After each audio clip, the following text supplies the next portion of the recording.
This is NBK, nothing but Knicks. When Sim pass the assist, you know that it's #1 show that breaks down the game. If you can't play defense, stay out my way. Dribble the ball, come down the lane. 5 seconds on the shot clock, who gon' win us the game? You wanna hear Nick updates and trade rumors? Postgame reviews, this the place you tune in. So tell a friend just to keep the ball moving. Like the page if you feeling the movement. Every game we coming to win. Give us a sub like a player that came off the bench. This is NBK, nothing but Knicks.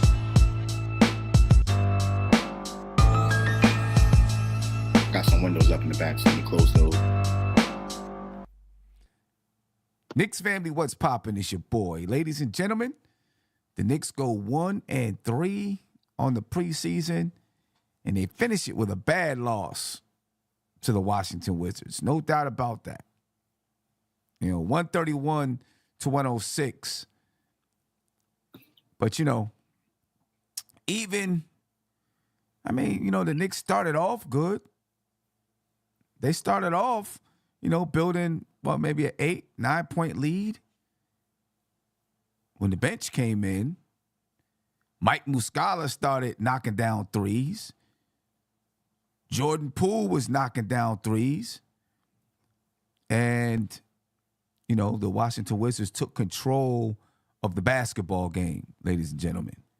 And once they took control of the basketball game, that was it. The Knicks weren't coming back. They got it to as close as 5 in the third quarter, but they were never able to complete the run, right? They were never able to get over the top, get the lead back.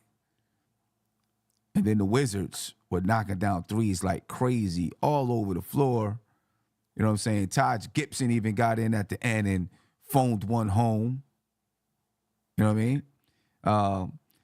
I'm disappointed. I know it's a preseason game, but I'm disappointed.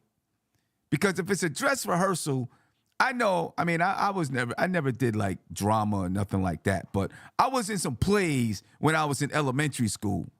And when we had the dress rehearsal, my teacher or whoever it was, she expected we wasn't missing lines.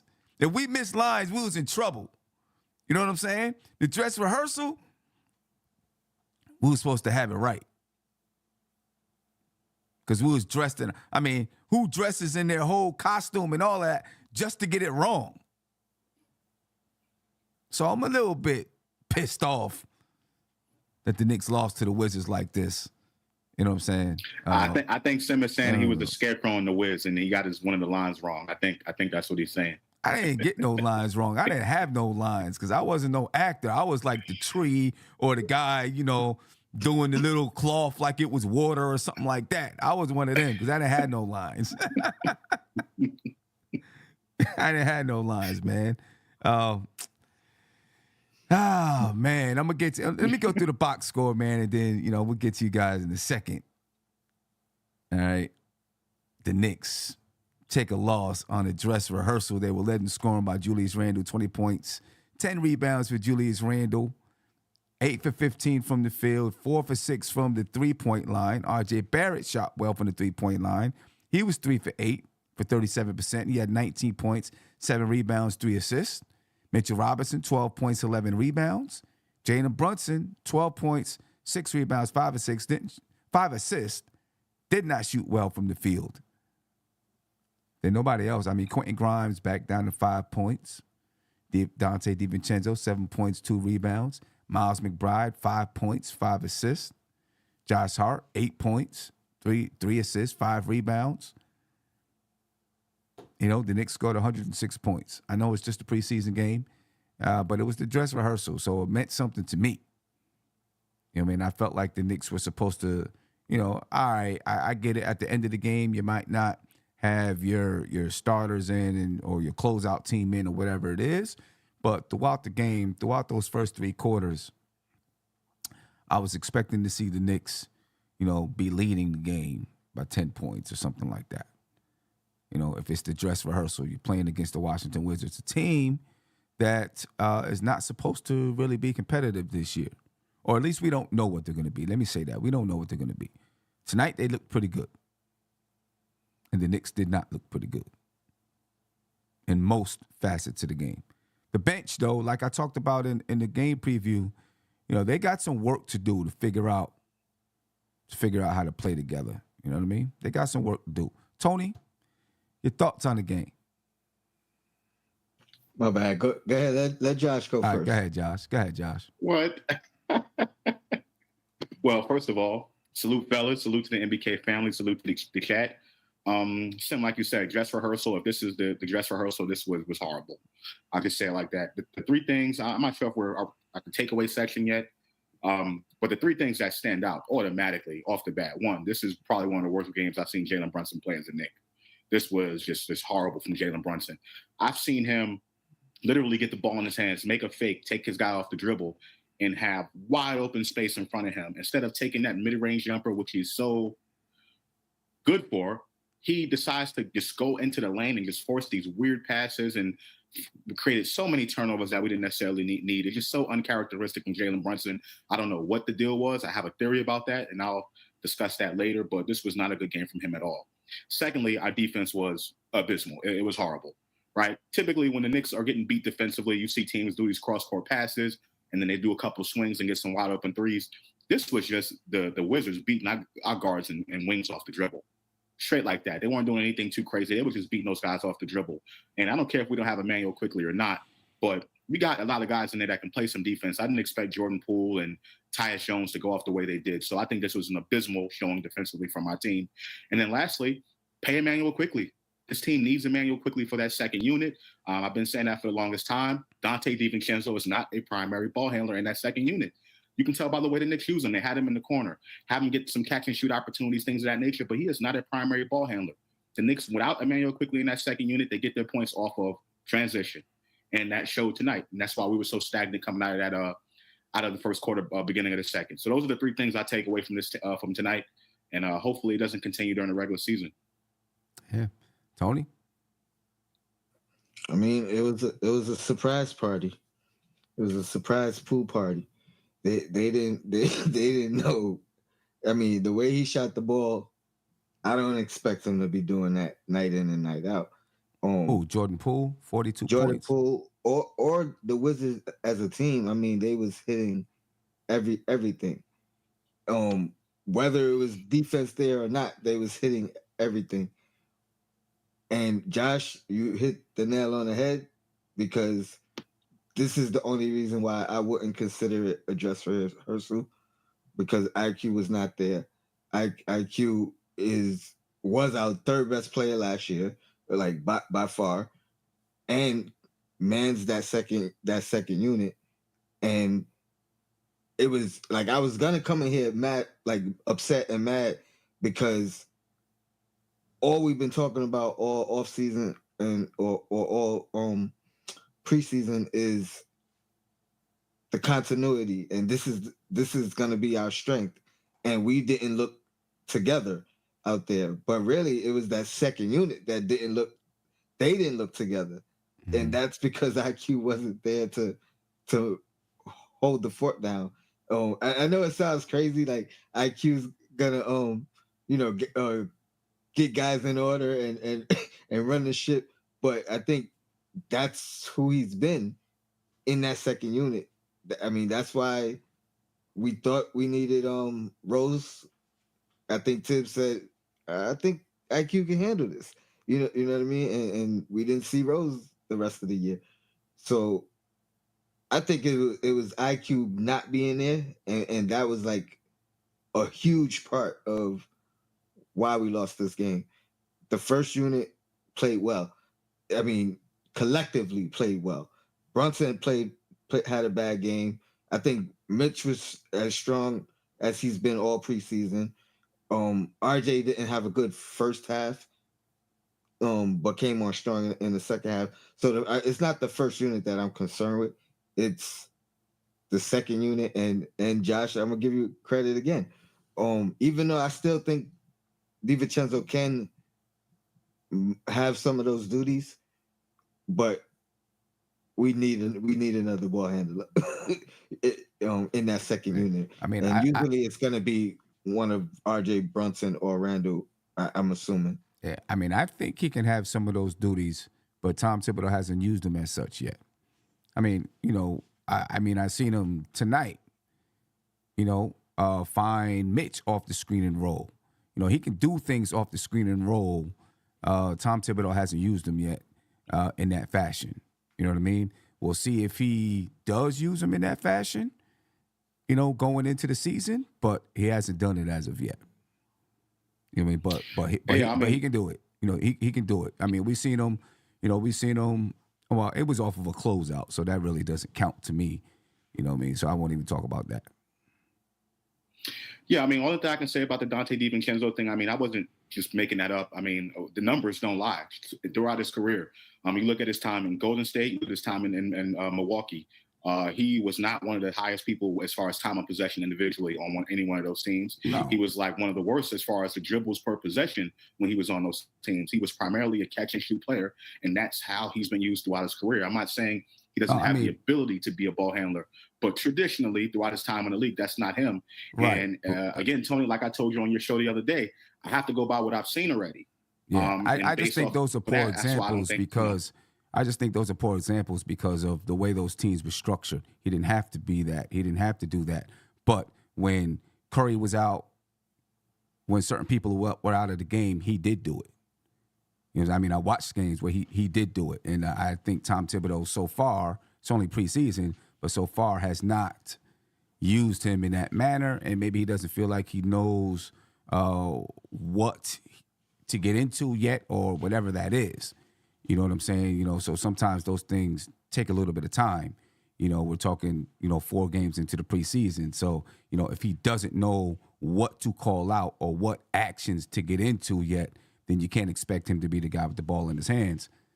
Miles McBride. And again, I guess, I just disagree. Go ahead. Sorry, my bad. Miles McBride has been here and does know those actions. He's been here for 2 years now, knows what those actions are. So, that would make sense. I think if we get 30 games into the season and you don't see him doing it, then that's when you can say, well, Tom Thibodeau doesn't think he can do it. I would say more than 30 games, to be honest. Like it may not. I mean, he may not get that opportunity until the second half of the season. You know what I mean? It may be something, or if somebody is out again. You know what I mean? Yeah. But I don't think he's going to just automatically. Even last season when Jalen Brunson came, there were people complaining that Julius Randle still had the ball too much in his hand. But when you got later into the season, the ball was in Jalen Brunson's hand all the time. But in the beginning of the season, people were like, "Why does Julius still have the ball this much?" You know what I'm saying? I think that is a terrible comparison because in Dallas we've seen Jalen Brunson handle the ball. No. You're not listening to what I'm saying. You're not hearing what I'm saying. What I'm saying is he didn't know all the actions yet. That's why Julius Randle had the ball in his hands a little bit more in the beginning of the season. And then when Jalen Brunson really had all the actions down, this, that, and the third, it transferred over to Jalen Brunson he was already a primary ball handler, but as he knew the offense better and better and better and what they were doing better and better and better, everything really went through Jalen Brunson. That's what I'm saying. I heard what you said. I heard what you said. What I'm saying is, even though Jalen Brunson didn't know those actions or everything that you mentioned, I think it was foolish to question whether Jalen Brunson had the ability to dribble the basketball because we've seen him do that in Dallas. That was one of the things that he did. Well, you said that people were questioning because Julius Randle had the ball in his hands so much.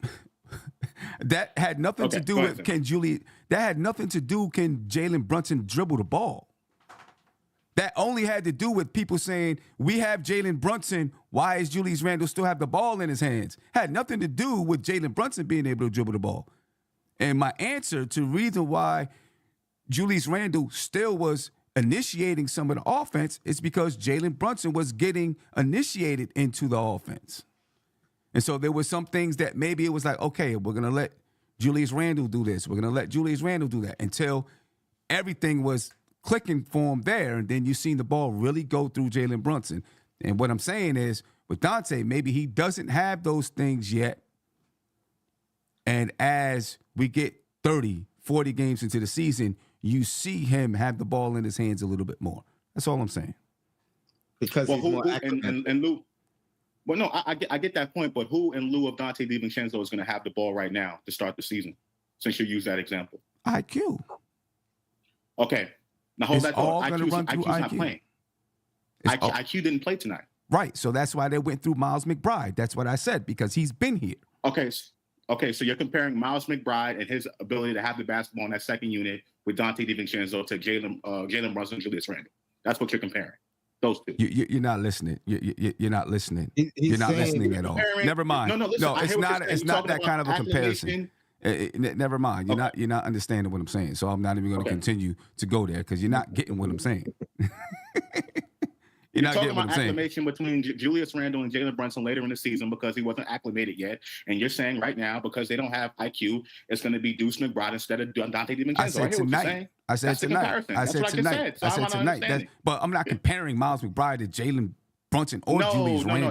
That's not where I was going. Sam. So why did you bring that up? As far as the acclimation. So what was the point of bringing that up? You brought up Julius Randle and Jalen Brunson, not me. You brought that up. No, to but talk about your point of why Dante DiVincenzo didn't have it. But I'm trying to figure out Miles McBride. The only thing that Miles McBride is there for is because he knew it. Yeah, that's what I'm saying. That's what I'm saying. I was trying to understand your comparison. That's what I'm saying. I think Josh was saying it so to make sure he understood. Okay. all. No, he wasn't. He was trying to put something here so he can come back later and say, but you said Deuce was boom, boom, boom. That's what Josh was trying to do. No. I done caught on to his I game. wasn't saying. I studied his game all off season. I studied his debate game. I went That's back not and what I was listened. doing. I went back and listened to all of his arguments and studied his debate game. And I know he was trying to hang something over here in the corner so he can come back to No, it later and say, but you said Deuce and boom, boom, boom, boom, boom. I'm telling you. Does it make sense? Since Listen, you understand? let me tell you, I'm like Tibbs. I watch it 2 or 3 times so I can study it. I know I study it. I get it, Sam, but guess what? You still at the end of the day going to be wrong because Dante DiVincenzo is I not might. a primary ball handler. He never has been in the league. But okay, we'll see. find Let's out. go wait We'll 40 find out. games down the road to find out. Yeah, we'll Let's find wait. out. We'll find out. You know what I'm saying? You know, I like for you to say let's wait because last season at the beginning of the season you said you're telling me this is a playoff team. This is over. Boom, boom, boom, boom, boom, boom, boom, boom, boom, boom. And I was like, let's wait. They made the trade for Josh Hart, didn't they? I was like, let's wait. Let's wait. Don't call the season over yet. We got a lot of time. You're telling me this is I was like, I think this is a playoff team. Yeah, and that's before they made the trade for Josh Hart. They made the playoffs. Okay, we'll see. They had a winning record. They had a winning record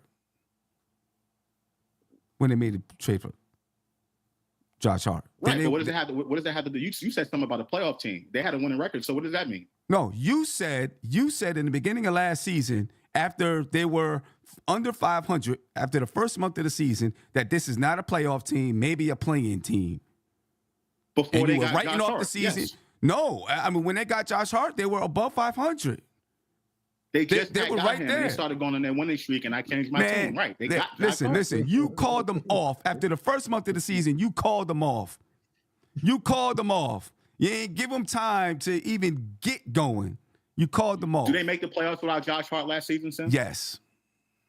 I think Yes. so, too. Man, Yes, I believe they make the playoffs without Josh they Hart. make the play-in. They make the I play-in. believe they don't make the playoffs without Josh Hart. Yeah, that's right, Andy. I'm studying Uncle Fulio because he likes to debate. You know what I'm saying? And I'm a coach. So I do my studying, I do my planning, and I do my strategizing. You know what I'm saying? I do my strategizing. That's how we do it. Anyway, and we're going to find out about Dante. But, you know, already in the preseason, the Knicks got us mad. We didn't even get the season started yet, and we're arguing about stuff because they lost the game, or lost the preseason game that I just don't believe they should have lost. I don't care. Or they lost the first 3 quarters, and I don't feel like they should have lost the first 3 quarters. You know, who knows what they were going to do down the stretch of the game. They should not have lost. They should not have been down 15 points when, you know, the main guys were playing. Because even though IQ was out, so was Kyle Kuzma. That's a good point. You know what I mean? Muscala. Muscala and Poole. Muscala.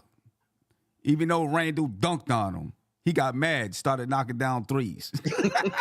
Said, I can't dunk on nobody, but I'm going to get mine. Watch this. Started knocking down threes, man. I don't know. Let me get to the super chat real quick, and then we'll get back to it. I do want to talk about, even during the game, I felt like there was just some overpassing going on. And I don't know if maybe there was something that they talked about or whatever, but I just felt like there was some bad passing going on.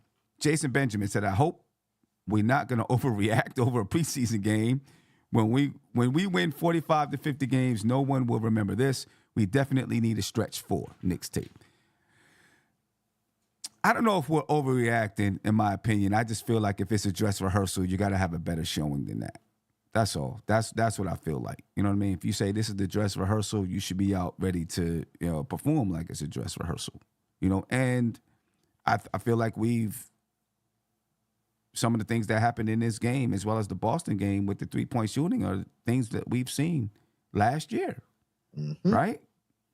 Yeah, I don't know what their percentage was. I'm going to look at it right now, but they shot 44.4% from the 3-point line. 44.4% from the 3-point line. Some of them were guarded, but some of them were not. You know what I mean? They shot over 43s for the game. And, I had to listen to the game on the Knicks, on the Wizards telecast. And, they talked about, coming into the season, that's their goal, to make sure that they're shooting over 43s per game. They want to shoot more than 43s every single game. And they got shooters on the floor. Jordan Poole can shoot. Kispert can shoot.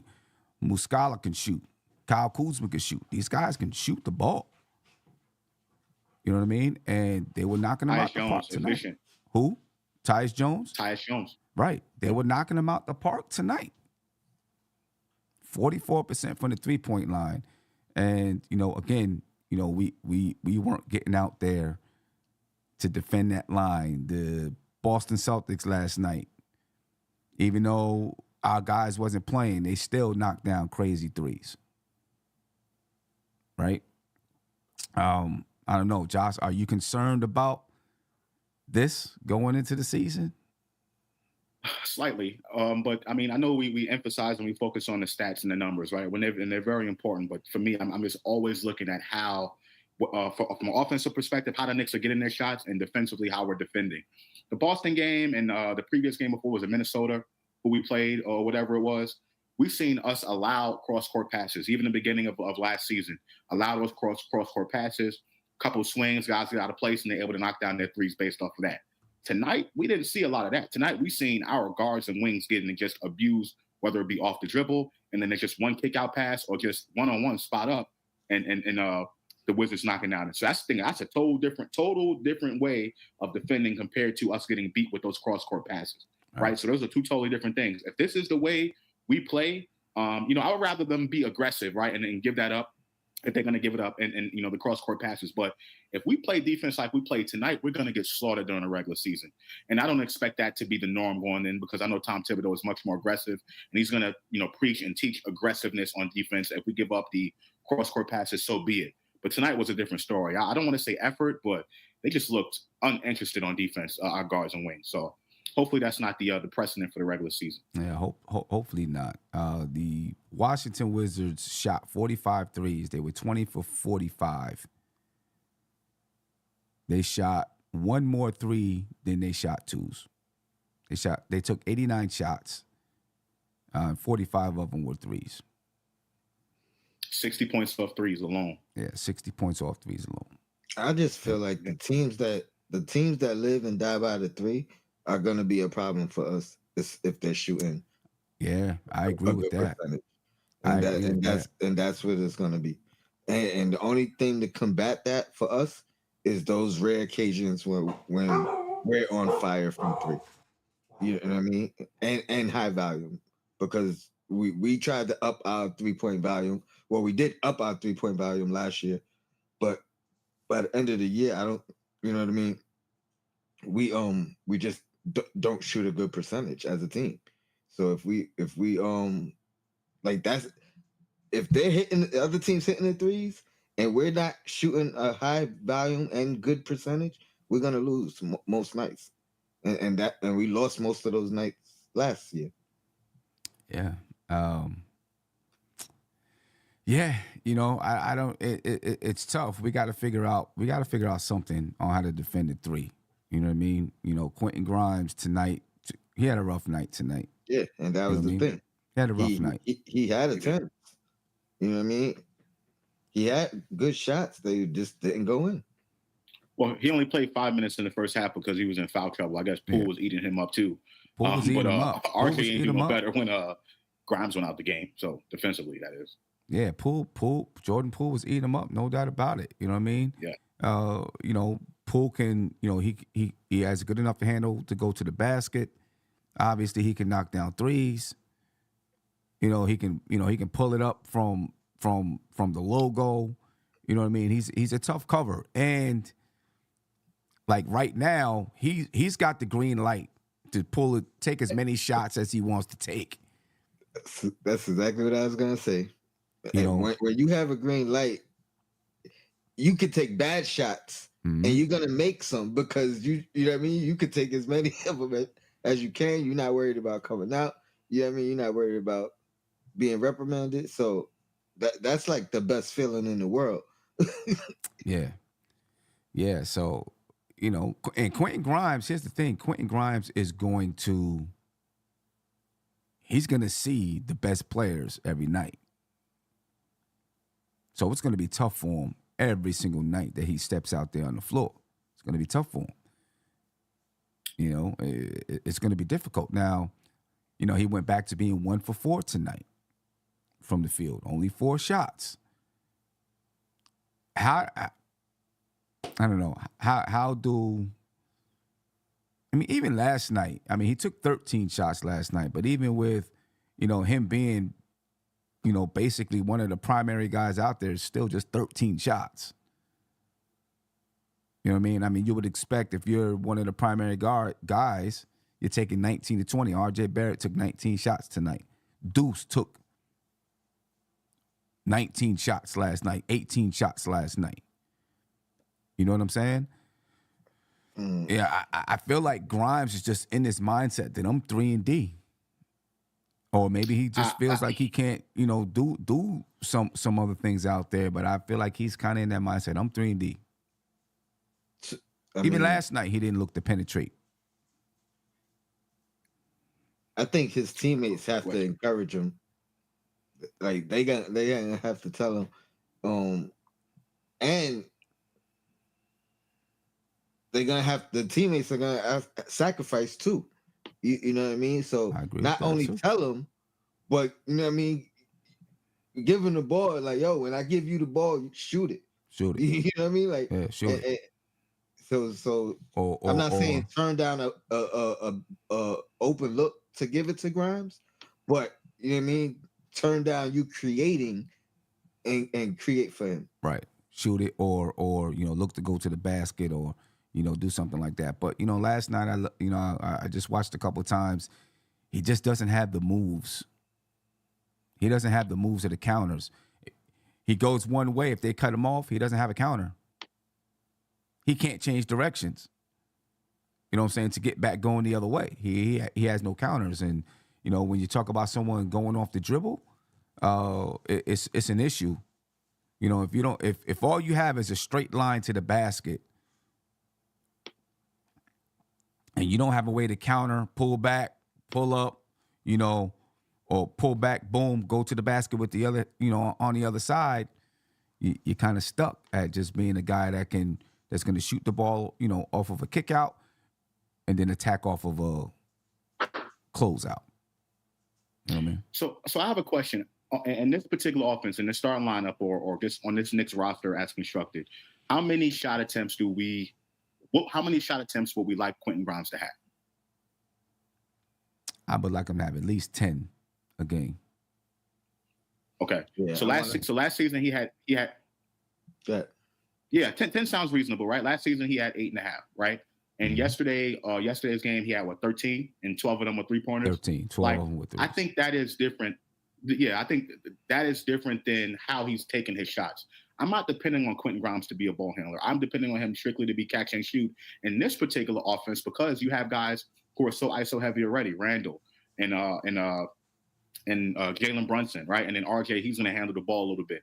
I'm not expecting Quentin Grimes to do that type of dribble penetration. If he can do that, that's a big plus to help us out. But I think for this particular offense and his role, he just needs to shoot the basketball. Now, 4 attempts is way too little for him. I think that way too little, right? So when he does have the ball, he does need to shoot it. But when he is shooting it, you got to knock those down. And I think that's the next step for me in his progression, not dribbling the ball off the dribble. He has to get better in his role as it is currently and more consistent. And that's just being a catch and shoot player, in my opinion.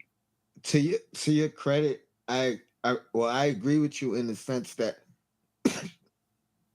shooting the ball should probably be first, second, third option for him. You know what I mean? Like, so that's why I said his teammates got to tell him, when I give you the ball, shoot it. You know what I mean? Like, that's what your role is. Encourage him in that way. But once you're getting, because I want him shooting 8 threes a game. If you're shooting 8 threes a game, the defense is going to start collapsing. At that point, that's when you get to create. You know what I mean?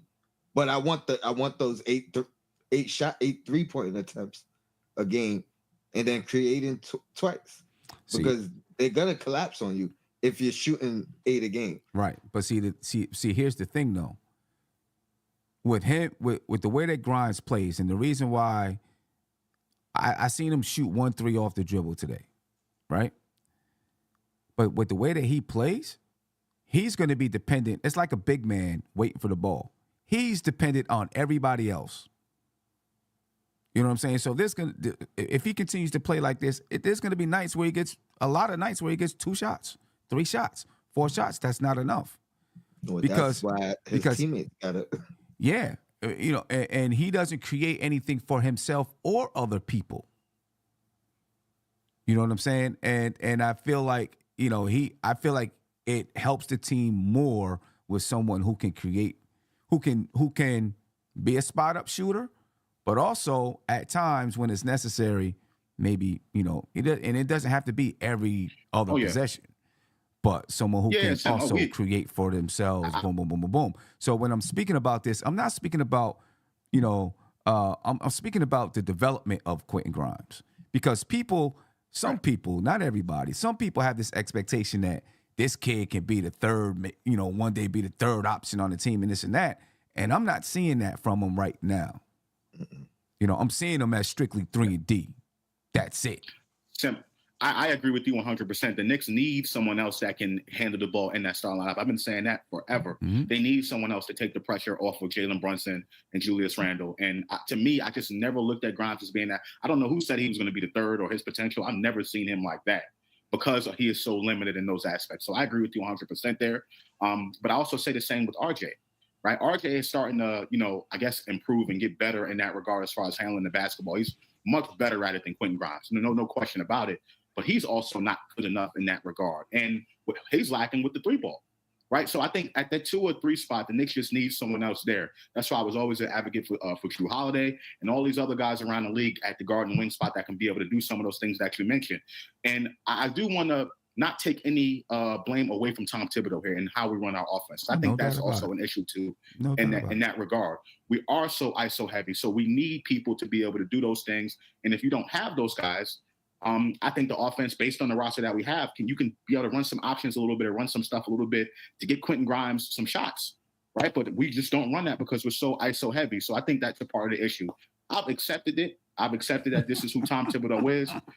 But if that's the case, we got to get some guys in here that can run his style of offense. Run a style. Jason Benjamin said, defense will tighten up is my belief. We have a tough schedule, but those teams have got to play us as well. We are a really good team. By the way, I love y'all's podcast. Thank you. We appreciate it. Less theatrics than those other podcasts.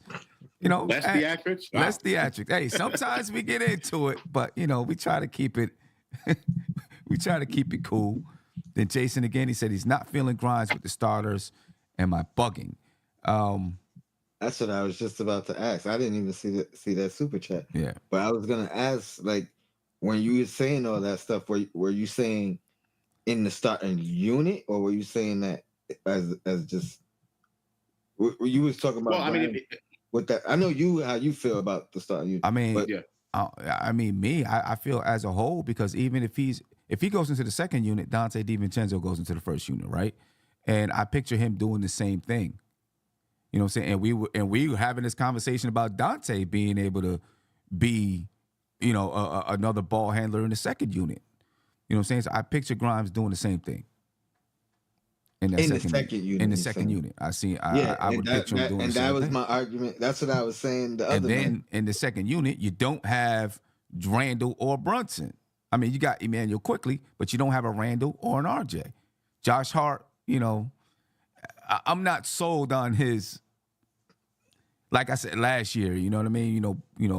Yeah, he do the break every once in a while, but I've seen him, make some bad decisions and do some things. So I'm not sold on his decision making with handling the ball, really. You know what I'm saying? From time to time, yeah, when he's on a fast break and transition, cool, but I'm not sold on his decision making.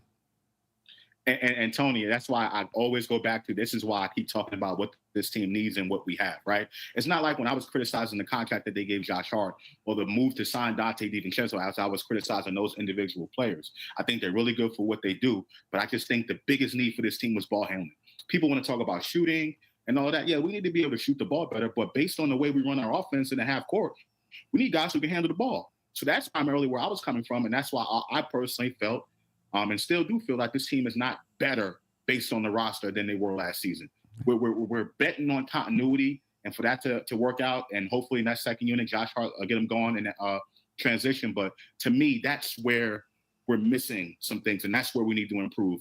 The shooting will come, but we need ball handlers. This is a pull-up shooting team, isolation heavy, low on assists.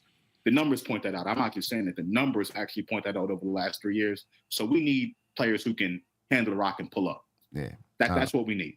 Quiet Money said the Knicks were missing their third best player tonight. Well, the Wizards were missing their first or second, depending on what you consider Kyle Kuzma and Jordan Poole. Yep. Right? So, Aunt D said, Sim, is your point more or less for breaking the full court or half court defenses? I guess you're talking about ball handling for Quentin Grimes and those guys. When I'm talking Quentin Grimes, I don't think he can do either, to be honest with you. You know what I'm saying? Now, I mean, if you swing it to him, if you swing it to Quentin Grimes, say they're pressing full court and you swing it to him and he gets the ball on the weak side, he can, bring the ball up the court, but I don't expect him to do any playmaking from that. I expect him to, Right. If he sees the lane to the basket, go. But, if there's some defense there, he's going to pick the ball up and, try to find Brunson. Yeah, find a point guard. Yep. Yeah. So, yeah. Go ahead, Tom. Do you think he would be more aggressive in the second unit because he's not on the floor with the three best? I don't know. I didn't. I mean, we'd have to see him out there for some time, but like he wasn't. He was more assertive and taking more shots and things last night. But as far as doing things off the dribble, he wasn't. No. That you can either you can do it or you can't do it. Right. I'm just talking about aggression and assertiveness. He might, as far as taking more shots, he might. But of course, Emmanuel quickly is going to dominate the ball. You know what I mean? He's going to dominate the ball, and he's still going to be dependent on a kick out. Catch and shoot. Yeah. It's just going to be. It may even be less. I don't know. It may even be less. No, because I feel like even. I mean, I disagree with the fact. Like, I don't think IQ will not find him. I agree that IQ is ball dominant, but he'll still find him, and then he'll be on the floor with Josh Hart as well, who will find him, and with Hartenstein, who will find him. Now, so that's my theory. Now, if if Tibbs uses Hartenstein, the way that uses his skill set, then maybe he could find him. And Quentin Grimes, I see being someone who could really cut off the ball. He has a there really, you go. That's another thing. He has a really quick first step, right? So Yes. he could really cut off the ball, I think. And that's where that straight line start coming in. Yeah, that's where that straight line comes in real good. Comes in real good.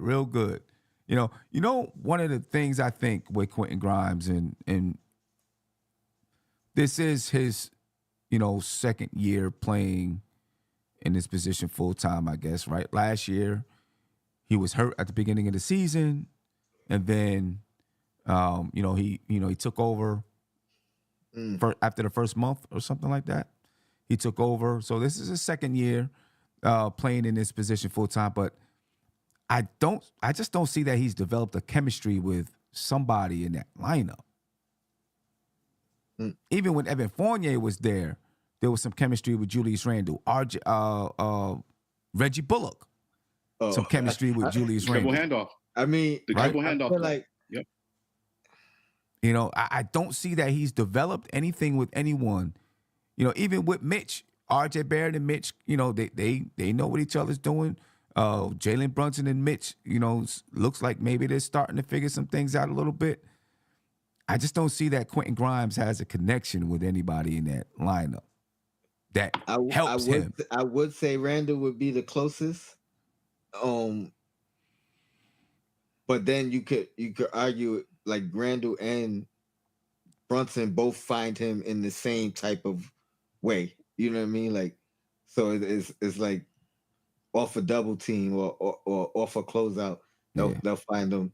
But it's not like it's not that chemistry like you said with Bullock and Randall, or even Fournier and Randall. Yeah. Well, I feel like Tibbs, when Bullock was here and Fournier was here, they were on the strong side. So that dribble handoff was easy, right? You have Randall dribble the basketball, set that screen, pass it off, and then they took that shot that was right there on the strong side. Quentin Grimes is always on the weak side. So he's just sitting there waiting on the other side of the court away from the ball, just waiting for the basketball. So maybe if we put him on the strong side and try to run that dribble handoff play, we can try to get him some shots.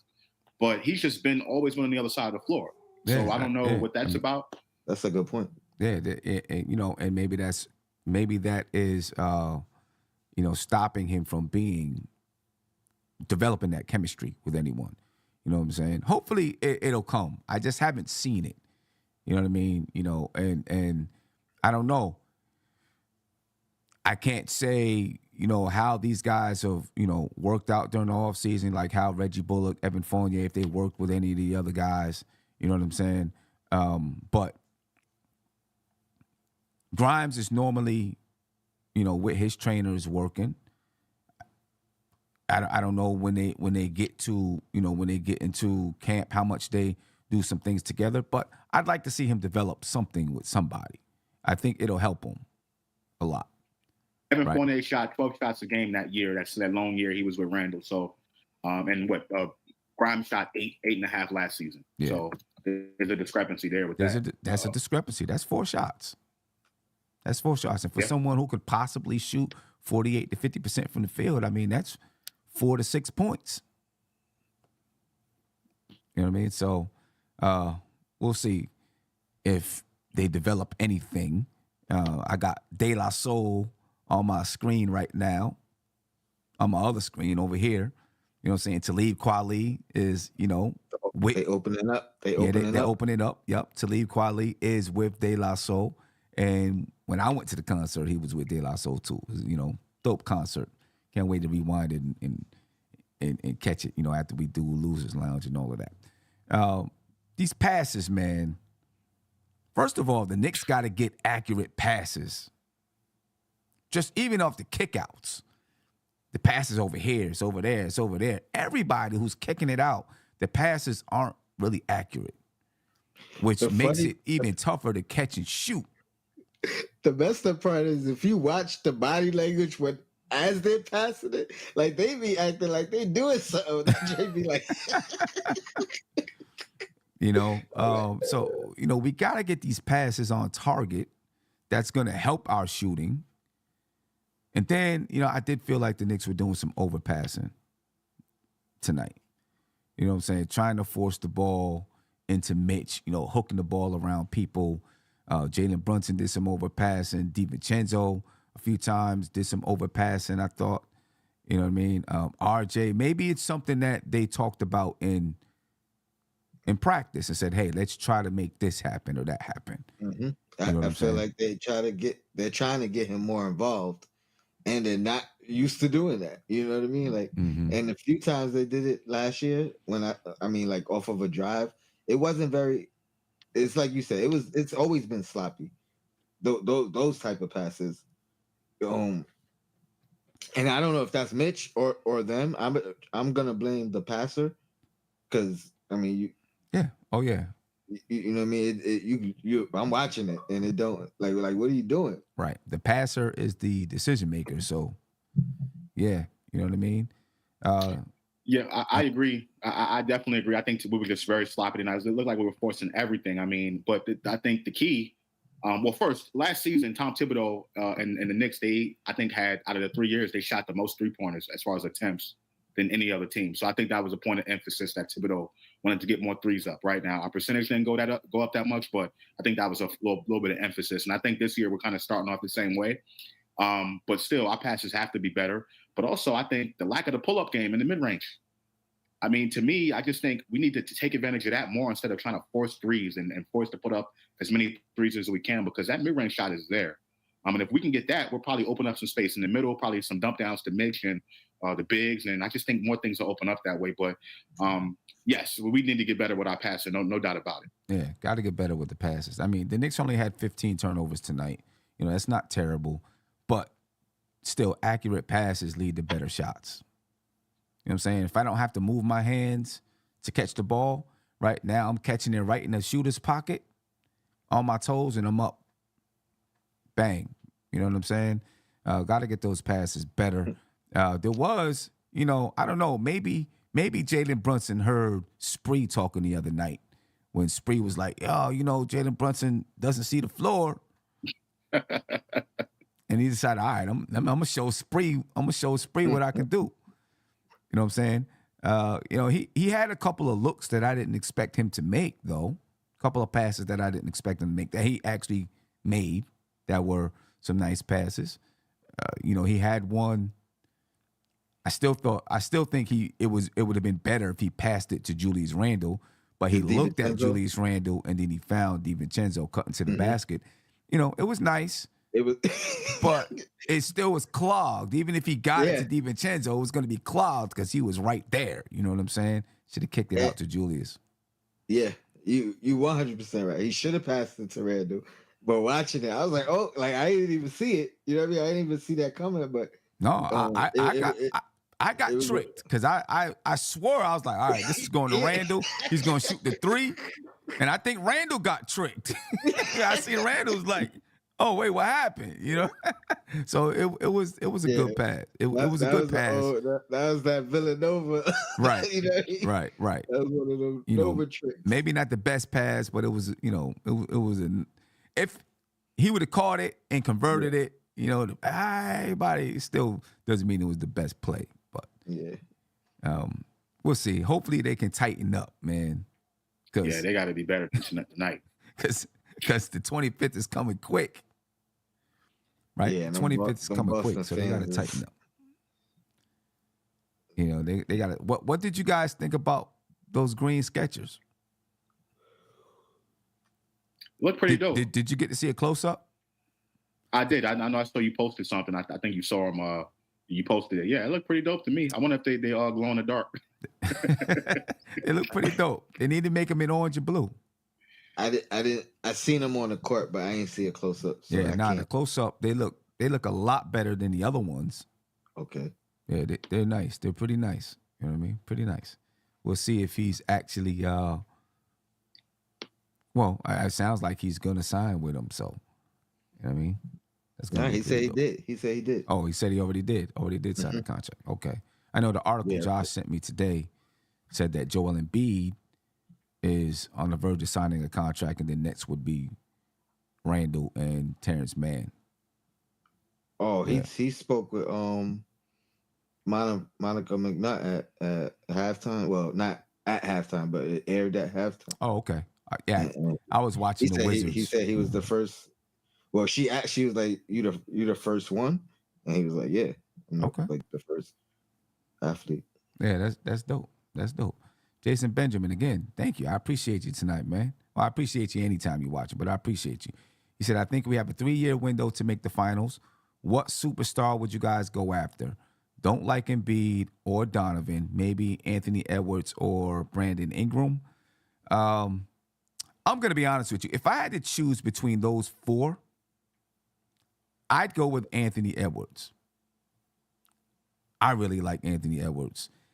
And I think he's going to be a super duper star for a long time in this league. I really do. I think that kid is going to be a super duper star. I don't know what his contract situation looks like. Who did the Knicks go after? You know what? I don't know who they're going to go after. You know what I mean? They're going to see what they look like this season, I guess, and then probably make a decision, maybe try to make a move for somebody at the trade deadline based on what's going on in the league, and maybe try to make another move in the summer if they don't make something at the trade deadline. But I do think the Knicks are going to try to do something at the trade deadline, though. I don't know who or what, though. I agree. I think Donovan Mitchell is still on the table. I think that's still on the table because his contract is coming to an end. But I don't think the Knicks window is open yet until they get that guy. So I don't know why we can say now we have a 3-year window. We don't have a 3-year window. We don't have that guy yet, right? Now you would like to keep, if you're talking about just Randall and Brunson, and you're saying in their window, yeah. But to win the NBA Finals, you need to have that guy first, and then you can start talking about opening and closing windows and cracking them open and he said, I think we have a 3-year window to make the finals. Yeah. I mean, Jalen Brunson is 26. Julius Randle's 28, going to be 29, I think. Right? So he'd be, you're talking 3 years from now, he'd be 32. Right? So now you're starting to get to that, that time where he's, maybe coming down the mountain. Jalen Brunson at that point should still be at his peak. RJ Barrett, if he's still on the team, you would hope is going to be at his peak. He'd be 25 years old. So, I don't know if it's a 3-year. I think the one thing that the Knicks did really well with this roster is get these guys while they, get these guys at young ages and, have them playing some of their best basketball. Brunson, Randall, hopefully RJ this year will play some of his best basketball. You know what I mean? But we've already seen Brunson and Randall play the best basketball of their careers with the Knicks. We'll see. I don't know if it's 3 years. On solid contracts for the most part. On solid contracts. On solid contracts. I think we could have, if you're talking about having Brunson and Randall here, I think we could have more than 3 years. No more than 5, though.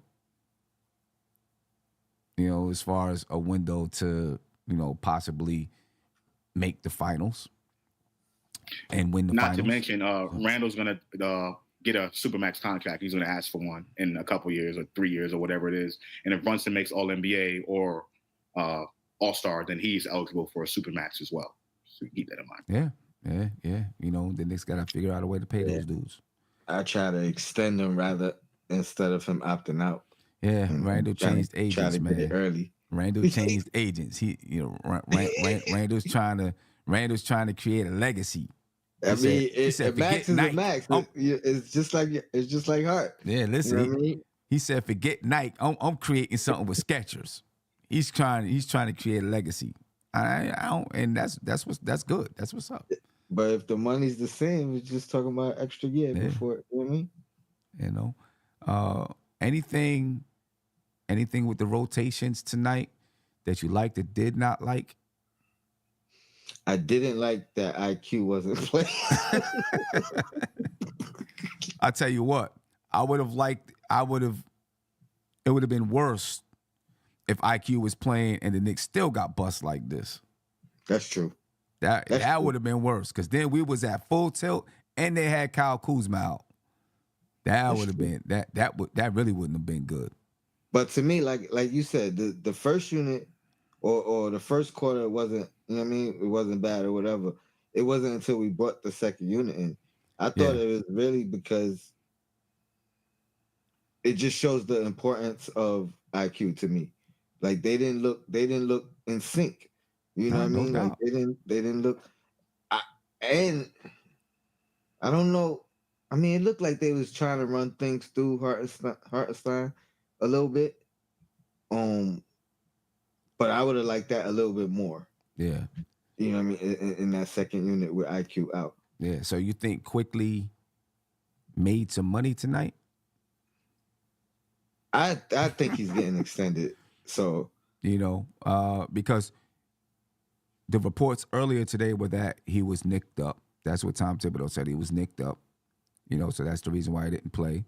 And you could probably look at it and say, his team, or you could question whether his team said, "No, we don't want him to play tonight. He's nicked up.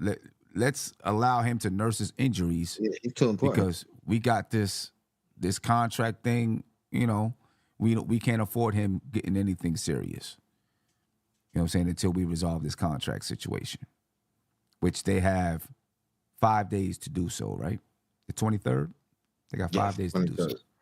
Yeah, that's Monday, I think. Yeah. Yeah, 5 days to do so. Mm. I think the rotations were as expected for me. I didn't see anything that I didn't like as far as, obviously Quickly wasn't there. I do see that Julius Randle went out. When did he go out? Like maybe 7 minutes left. 3 minutes left in the first quarter. Mm. So maybe he played 8 minutes, not 8 minutes or so in that first quarter. We'll see if he's going to continue to pull Julius Randle out earlier in the first quarter. I hope he continues to do it so that he doesn't tire out by the end of the first quarter. But, we've seen him do it again tonight, pull him out a little bit earlier in that first quarter, and then, start the rotations. And you can see the way, if you really pay attention to the rotations, you can see, he'll stagger the starters out. Eventually, you got the entire bench unit in, and then he'll begin to stagger the starters back in. And there's only a short period of time that the entire bench unit is in. And then he'll come back with Brunson and Randall, and we're gonna have to come up with a term for that time frame. That time frame. that is all the you know what I mean? Because they gotta produce it. That's a New York minute. That's what it is. That's a New York minute. Sam, yeah. I did notice that, like in the I think late first quarter. I think that lineup that was out there. So Hartenstein, Hart, DiVincenzo, McBride, and Fournier, I think, was out there for that second quarter, for that second unit, right? So I noticed Tibbs went to them, and then obviously we lost the lead. The lead got bad. We couldn't score, right? And the only couple buckets we got were off turnovers, like I mentioned. And then same thing kind of happened in the third quarter going into the fourth, right? But the only difference was Fournier wasn't in there. It was RJ, right? And I think that unit looked better offensively. They were able to score some more points because they can run the offense through RJ a little bit more. So I think that was a really good, important coaching decision. And I think that's pretty much how it's going to be. Minus McBride, you swap out McBride for IQ. That's how it's going to be. It's going to be a 9-man rotation. I think Fournier will get in there as that 10th guy when the situation warrants. So that's something I noticed with the rotation, and I think that's how we're going to have to play it. Yeah, I thought Fournier was a better ball handler. Like I would have, when we brought him in, I thought he was the same way we talk about DiVincenzo, you and I said. I that's how I spoke about Fournier as well, and it was more so because I saw it in Orlando at times. I don't recall who was on the court with him, but I've seen him handle the ball, bring the ball up. I don't know why we've never really utilized him in that way. I guess part of it. I meant in the second unit, but part of it is he never really made the second unit. Like this is his second unit opportunity this year. Yeah. You know what I mean? Yeah. You know what I mean? When you look at it, the way that Tibbs has used the second unit right now, there are literally 2 new players in that unit, right? Because Evan Fournier never really played with the second unit. He was either a starter or out. He played a couple of minutes. A couple of games with the second unit last season, and then he was out the rotation. So he's basically been either a starter or not in the rotation. So now at least in the preseason, they've added him into that rotation, right? And you got DiVincenzo added into that rotation. So you're talking 2 new players with that second unit if it continues to be Evan Fournier playing with him, you're talking 2 new players that they got to figure out, all right, what do we do? How do we do it?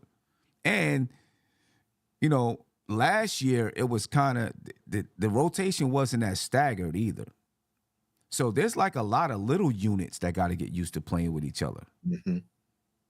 When you think about how he's staggering the rotations now, you know what I mean? So there's a lot of little units that got to get used to playing with each other a little bit, you know, for a minute, 2 minutes, 3 minutes, or whatever it is. Might as well say 14 minutes. OB minutes. You know, right? Yeah, no doubt about that.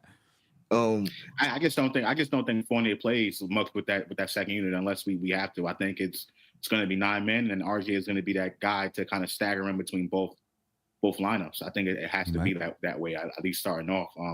And Tony, you mentioned earlier about Fournier's ball handling. I think Fournier can handle the ball a little bit, which I have to keep asking the question: why did we go in favor of Grimes? Which, you know, you want to talk about the defensive thing, but offensively, you talk about the lack of ball handling. Fournier is a better ball handler than Quentin Grimes, and he has that rapport. So it's 100% the defense, though.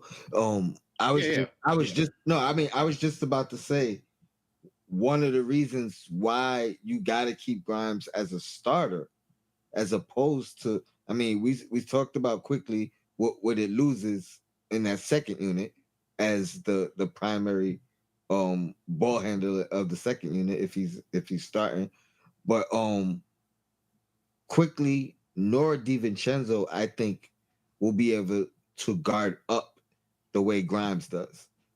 We talked about Grimes guarding the best guy on the other team. As good as quickly as defensively, and as good as I think DiVincenzo is defensively, I think they're limited in the positions I want them to guard. Yeah. The 1 and the 2. I got you.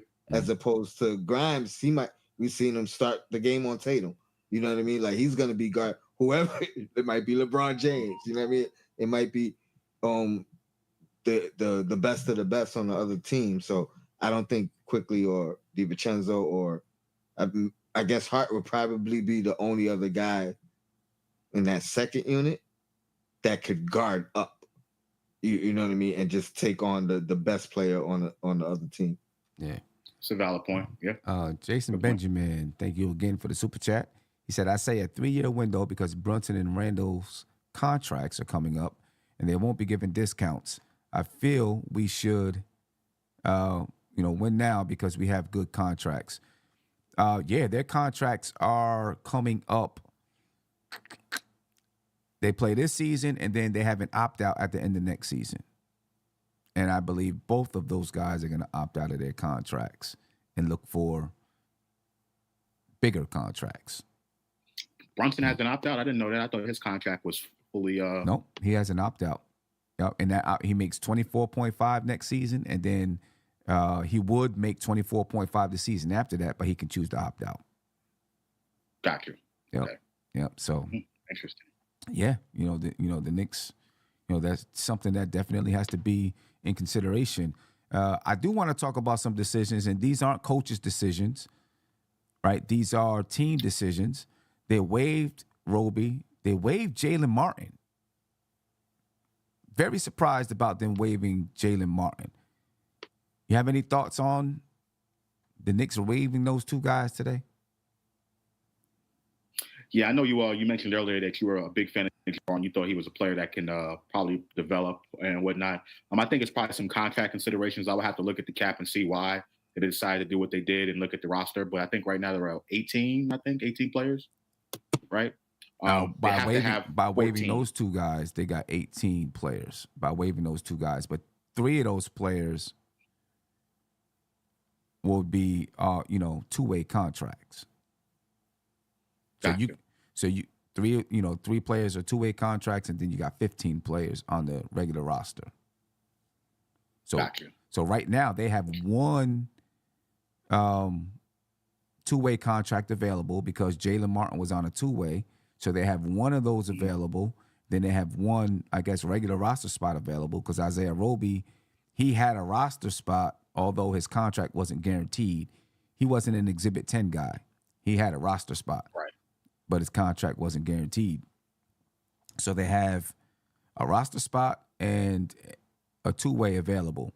We'll see who steps up into those two roster spots, roles, whatever. Maybe they're looking to make a trade or something, Sam. Maybe. Maybe. Unless or it could be any number of ways, because I guess you would have to. Let's say that you had decided that you were going to bring Jalen Martin onto the roster. You would have to waive him from being a two-way and then re-sign him to the roster, right? Right. So anything like that could be happening. I don't see why they would do that with Jalen Martin, because they have so many guards already. I was just using that as an example. Right. I don't know what their plan is. I mean, Daquan Jeffries, he has a roster spot, but his contract is non-guaranteed. Then you got Charlie Brown Jr. now, who's an Exhibit 10, who, he got some playing time, but he hasn't really played much throughout the preseason. You got Dylan Windler still on a two-way contract. Nathan Knight is still on a two-way contract. Right, then you got Obi's brother is an Exhibit 10 guy. I can't think of the other two guys that are there, but I don't know. I don't know what their plan is. But I'm just surprised that they gave up on Jalen Martin, or at least from the way it looks now, they gave up on him. They waived him. Who knows? He might still end up being. Martin. They waived Jalen Martin and Isaiah Roby. And who else? And Isaiah Roby. Wow. Who? I know. What contracts were they under? Jalen Martin was a two-way, and Isaiah Roby was a he was just on the roster, but it was non-guaranteed. Wow. So I told you, I'm gonna be tight, yo. I'm gonna be tight, yo. Like Ryan Archie still there. As much as I've given the front office all they credit and kudos, like you can't keep. I understand they like character, you know what I mean, but they didn't let a bunch of bad character guys go. You know what I'm saying? Nah. So when it comes to like bad character over good character, I understand it. But now when it's two good character guys, now you gotta look at talent. You know what I mean? Potential, need. Yeah. And I'm not saying either one of those guys. I mean, I like Martin, but I figured he'd be in the G League. Right. That's what I figured. He'd be in the G League. Well, maybe you said he was on a two-way? He was on a two-way. Maybe they waived him. They give him the opportunity to play in the G League, but they open the opportunity for somebody to pick him up. Right. They could. Right. That could definitely happen. That's what waiving him is. That's what he's on waivers, so a team can pick him up. You know what I'm saying? No, but that's what I mean. Like, if somebody picks him up, they pick him up. If not, he could come play on the Knicks, on the Westchester Knicks. Right. I mean, that could happen, but I'm just thinking that, I would think that he's a guy that you want to have around. You want to try to develop. You got, coming up the pipeline. So who? I wonder who goes on the two-way contract now. That's what I don't know. That's what I'm wondering. Who becomes a two-way player now? Better be Ryan, yo. Hey, listen, man, that I'll be okay with. Don't give Ryan no real roster spot, man. Right. Tony, it's just the nature. It's just the nature of the business. I mean, the Villanova thing is real. Like, you talk about Giannis and his younger brothers and all that. Milwaukee's been doing it. In Utah, they had Donovan Mitchell and his best friend Royce O'Neal, who had a roster spot, barely played that much. You know what I mean? That's just the nature of it. It's just happening that way for. Right. When the NBA become AAU, watch. Jason, again, thank you for the super chat. I appreciate it. He said, I like Nathan Knight's upside at the 4. He's very athletic. He is. And, he's a guy He's played some minutes in the NBA, right? He's had a few accomplishments in the NBA. So, we'll see if he sticks with the team. But again, ladies and gentlemen, I veered away from the coach's decision a little bit since we're still in preseason, the end of preseason, and talked about management's decision and maybe even Tom Thibodeau's decision, though. I guess it's still a coach's decision, right? You know, he has to decide whether or not I want to keep those guys on the team. And he decided not to keep Jalen Martin, not to keep Isaiah Roby. Who knows? Maybe because we didn't see Jalen Martin didn't play at all during the preseason, did he? I seen him once. I seen him once, but it was like it was no more than 3 minutes left. But I want to say it was like a minute and something left, like a minute 30 seconds left. I don't even remember that. Might have been Boston. It might have been last game with a minute and something left. Yeah, I don't even remember because you know if he didn't play, I was thinking maybe he had a little an injury that we don't know about and something like that. But those guys are waived. Those guys are waived, ladies and gentlemen, and we'll see what the Knicks are going to do next. I know, Josh. You kind of said your main takeaways after talking, debating, arguing, being wrong most of the time. Do you have any other takeaways? from tonight, it's just the adjustment. Instead of having Fournier out there to start the second quarter, no indictment on Fournier, but going back to the traditional 9-man rotation, having RJ with the second unit to start the fourth, and they were better offensively as a unit together instead of Fournier being out there. No knock to Fournier, but the ball handling thing that we discussed. That's it. And maybe Tom Thibodeau, maybe he just coaches better with a 9-man rotation. I mean, who knows? I mean, I think that he might still give Fournier some minutes, but we'll see. You know what I mean? And I kind of feel like if this was supposed to be the dress rehearsal, he used Fournier in some minutes, some rotation minutes. And Sims didn't play, right? He played in the fourth quarter. I feel like at least at the beginning of the season, Evan Fournier is going to get some burn. I don't think he's just going to cut him right off at the end of this preseason. I don't think so you think he gets the nod over Deuce? Yeah, I think so. Okay. I think he's going to, especially if Emmanuel Quickly's back and DiVincenzo's there and Josh Hart is there, I definitely think he gets the nod over Deuce.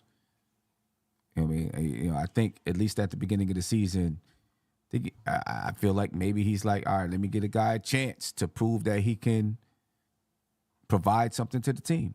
Yeah, good looks again now. You know what I mean? I feel like he's gonna give him some minutes. My main takeaways from tonight, though, are the Knicks failed the dress rehearsal. That's my main takeaway. They failed the dress rehearsal. You know what I'm saying? And they got 7 days to go before the main stage opens up. You know what I'm saying? And they're not going to have another chance for another dress rehearsal. Or another first game of the season. You only get one first game of the season. They got to get it together. And the beginning of the season is rough. You know what I'm saying? It's a tough start to the season. You know what I mean? And last year, the Knicks started off rough, below 500. Then, when they went to the smaller lineup, they played better. You know what I'm saying? They got themselves back in the good graces, got in the playoffs, boom, boom, boom, boom. If the Knicks can start off better this year, the hope is that now they can even, amass more wins and hopefully be ahead of the game, right? And building the chemistry for the season and all those type of things. I don't want to start off with I don't want to start off bad this year. So they're going to have to be focused because they got, kind of a tough schedule to start the season. I'm about to pull it up right now just so I know exactly who it is. But obviously we know they play Milwaukee. I mean, we know they play the Celtics, right? So it's the Celtics. Then after the Celtics, it's the Hawks. Then it's the Pelicans. Then the Cavs, right? And then they play the Cavs again. They play the Cavs on a back-to-back. Then they play the Bucks. I mean, that's one. Did the Pelicans make the play-in last year? Did they make the playoffs last year? I think they lost in the play-in game. They lost in the play-in game too. Okay. So you Minnesota? Was it Minnesota? It might have Lakers. been. So they have 1, 2, 3, 4 playoff teams and 1 play-in team in the first 5 games of the season. Right. Sam, I'm not gonna lie to you. I am kind of hoping we start off the same way we did last season because I want the team to actually get rid of some of this glut and clean up the roster a little bit and make a trade for that guy. I don't know who that guy is going to be, but I just want them to do that and to try to take that next step. Because to me, I just feel like it's going to be more of the same as far as how we're running our offense. I think there's a ceiling that this team can get to come playoff time because of how we run our offense. Just being honest. Okay. Tony, you was about to say something? No, I was telling Josh, don't say that guy if you don't know who that guy is. No, I know who I want. I know who I want. Who's that? Zach LaVine. Okay. I take Zach LaVine on this team right now. I think he fits perfect for what we want to do. I ain't gonna argue with you. Yeah, I mean, I wouldn't mind Zach LaVine on this team. I think he'd fit perfect too. I ain't gonna lie. I think he'd fit perfect. Right there where Quentin Grimes is. Yep. I also think there's lesser guys that will fit perfect. But yeah, so like who? We'll save it for a full show. Oh, come on, Tony. I mean, we'll do a controversy. Anyway, ladies and gentlemen, the Knicks take the L tonight, man. Not happy about it. There's no way I'm happy about it. They take the L tonight. We'll see if they can swing this thing back in their direction on next week. They got a whole week to practice. They got a whole week to look at film and figure out what they got to do better. You know what I mean? What I do want you to do is remember that on Saturday we are having what are we having, Tony? A kickoff event. Legends. Right, at Legends. You know what I'm saying? Make sure that you join us at that kickoff event at Legends. All right. I'm about to put the link in the chat right now. And then we also have the watch party on October the 25th at Legends. I want you to join us for both of those events. They're both going to be dope. We're going to have a great time. You know what I mean?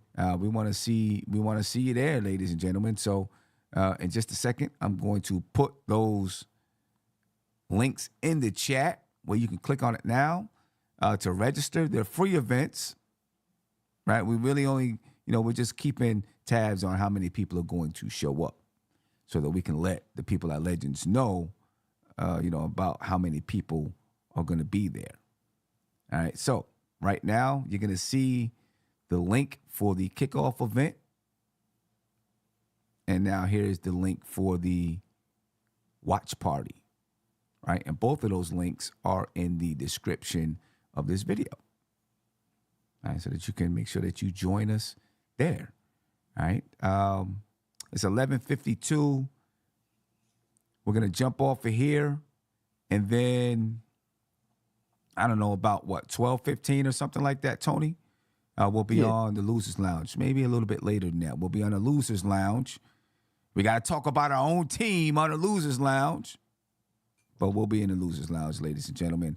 We'll also, talk about the Celtics. The Knicks lost to the Celtics. We'll talk about, how fans' reactions from other teams, from the Celtics, from the Wizards, their reaction to beating the Knicks. All right, so make sure you join us, ladies and gentlemen. We're up out of here. Any last words, Josh, before we get out? Yeah, congrats to the Las Vegas Aces, WNBA champions. They beat up on the Liberty. But I just want to give a shout out to them. Yeah. Oh, They man. beat the best team in New York. Maybe they did, but I just want to give kudos to the WNBA and what they're doing. That was the first time I got a chance to watch some WNBA finals action, and it was great. So just for those who haven't had a chance to check it out, just watch WNBA basketball. Let's continue to grow that game as much as we love our game of NBA basketball. The WNBA has something brewing. So congrats to the Aces and the WNBA overall. Yeah, no doubt. For a successful season. Tony? Nah, I see everybody in the losers lounge in a little bit. And shout out to the chat. Go Black is No time. doubt. We out here. Peace. This is NBK, nothing but Knicks. When Sim passed the assist, you know that it's #1 show that breaks down the game. If you can't play defense, stay out my way. Dribble the ball, come down the lane. 5 seconds on the shot clock, who gon' win us the game? You wanna hear Nick updates and trade rumors? Postgame reviews, this the place you tune in. So tell a friend just to keep the ball moving. Like the page if you feeling the movement. Every game we coming to win. Give us a sub like a player that came off the bench. This is NBK, nothing but Knicks.